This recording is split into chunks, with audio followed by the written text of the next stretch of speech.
everyone knows, or I think everyone knows what the 3 R's are. That I learned the 3 R's in, I think, elementary school, which is reuse, reduce, recycle, which are great rules to live by. But the 5 R's expands on that, and we start with refuse, reduce, reuse, recycle, and rot, which is composting.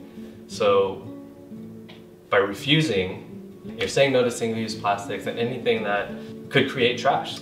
Reduce, just reducing the amount of stuff in your life. Reuse, so if something breaks, instead of throwing it away, trying to repair it, to reuse it, or figuring out how to way to reuse items in your life instead of buying new things.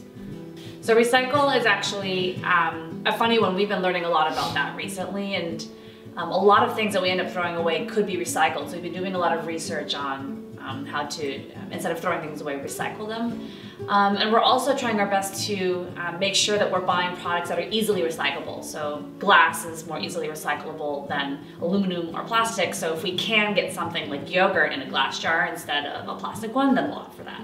And then lastly, there's rot, which basically is composting. So instead of throwing your food scraps in the trash, which will then end up in a landfill and exude methane gas, you can take those food scraps and compost it, which in turn you can use it for soil, for all the plants. Yeah, so that's the 5 R's.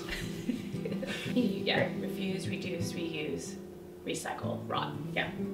To learn more about Sierra Club Central Group, visit us on Facebook at Sierra Central LA.